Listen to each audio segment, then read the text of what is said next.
Teachers, not everything deserves your time, but during the school day, it definitely can feel like it does, right?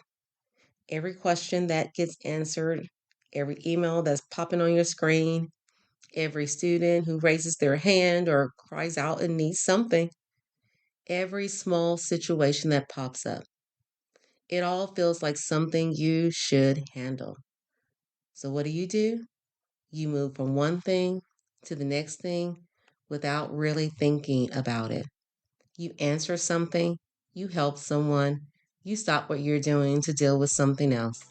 And by the end of the day, you were busy the entire time. But guess what?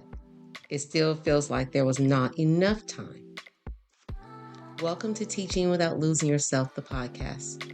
I am Kim, and this is the After the Bells Beyond the Box series, a moment made just for teachers, even on the move. Everything we talk about here is built around one idea, guys. You can stay in teaching without losing yourself in the process. Remember, nothing here is about fixing you. We are just increasing awareness so you can make better decisions inside your day. We have been talking about our theme, which is perfection is not required. And each week we look at how that shows up in your actual day. In week one, we talked about going back to things you already did because you didn't want to be wrong. And remember, that showed up by you rechecking things, rereading things, and constantly second guessing yourself.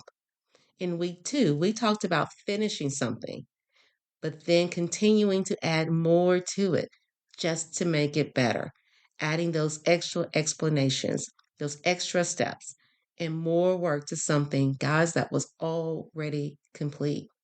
This week is a bit different. Even if you stop going back to check everything, and even if you stop adding more things or more to the things that you already done, you still have a full day there. That's not taking up your whole day. You still have students, you still have emails, you still have people asking you things. You still have situations popping up throughout your day. So now the issue is not, did I do this right or can I make this better? Because you're already thinking about those two things, right? Now the issue is, what am I going to give up my time to right now? This is what I call a shift week. Okay. Let's talk about why this happens.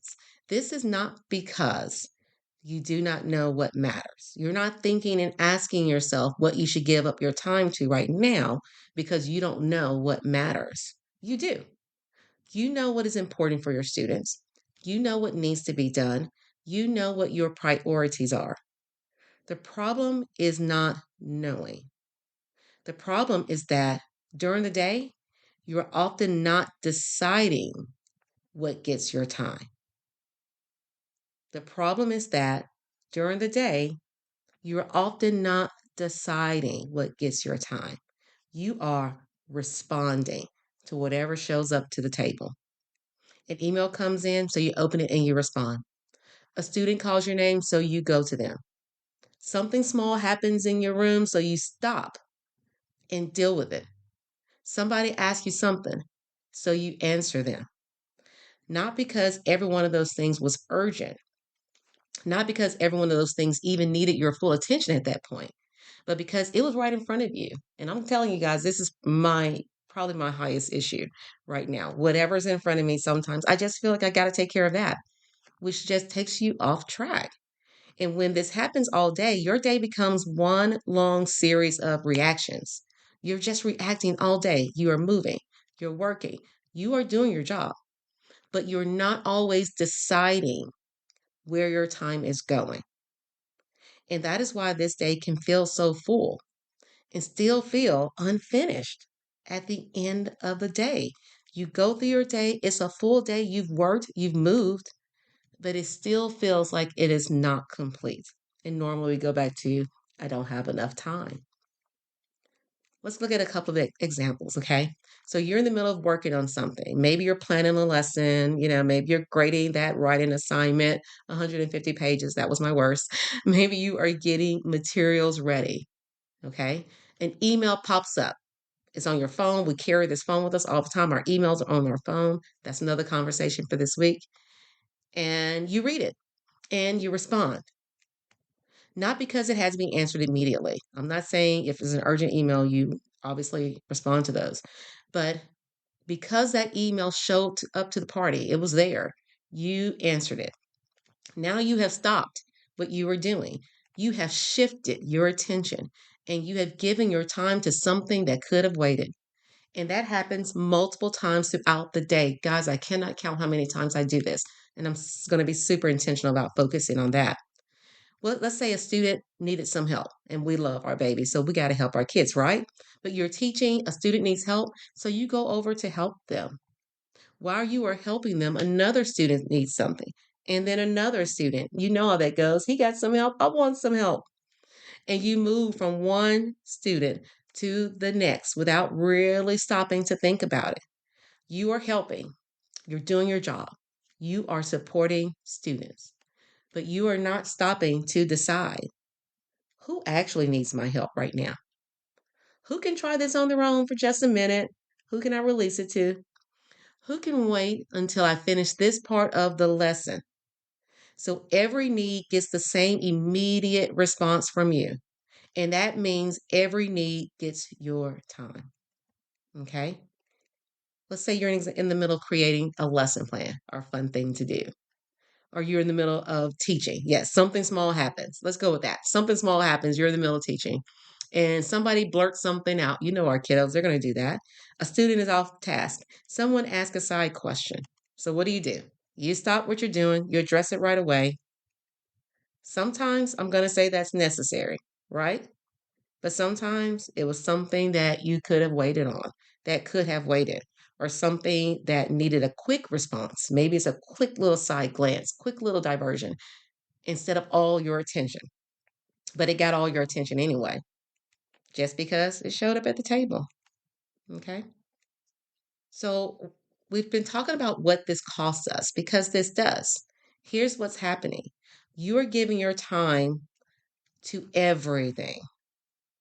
You're giving your time to everything that shows up to the party, regardless of the amount of time that needs. And there is a cost that comes with that. And most of the time, it is exactly what you said a moment ago. I'm certain in your head, exactly what I just said. It is, it is your time. It's a time spent answering things the minute they show up. It's a time spent shifting your focus over and over. That is really hard, guys, to go from one thing to the next. It is a time spent stopping for things that didn't actually need your attention right then. I think last week there was a day I had a project I was working on, and I worked on it all day long because everything that showed up to the table, I had to stop, go, respond, do all the things. And then once I did all the things in return, it took me 5 to 10 minutes to figure out where I left off. That is a lot of time. And there were some things that probably could have waited and didn't need me right away. And when everything gets your time gets spread too thin. That is when the day starts to feel scattered. It's not that you weren't working the whole time. You know you are. I know you are. But it just doesn't feel like it's enough. So, our shift for this week is to remember not everything needs your time right now. Before you respond to something, just pause, stop, even if it is just for a second, and ask yourself, does this need my time right now? Not is this important, because it probably is. Not does this matter, because it probably does. We know that happens all the time. A lot of things matter, a lot of things are important. But the question is, does this need my time right now? And if the answer is no, you can leave it. Not forever. You're going to go back to it, just not now. This is not ignoring it. This is not avoiding it. This is deciding. So, this week is all about deciding what actually deserves your time. Because when everything gets your time, it feels like there is never enough of it. But when you start deciding where your time goes, you gain control of your day again. And that is the part of what it looks like when I'm talking about making teaching sustainable. In order for teaching to be a sustainable career, we have to do things that give us control of our day. Because honestly, we kind of feel like everybody else is controlling it and we're moving around like puppets, running around in a circle. When your time is more focused, the day starts to feel more manageable. So, next week, guys, we're going to close this out because even after you stop going back, because you don't want to be wrong, after you stop adding more just to make it better, and even after you start deciding what gets your time, you still have to know when to stop. And next week, we'll chat about that. As always, guys, we're doing this slowly, one layer at a time, together. Until next time, give yourself the same care you give everyone else.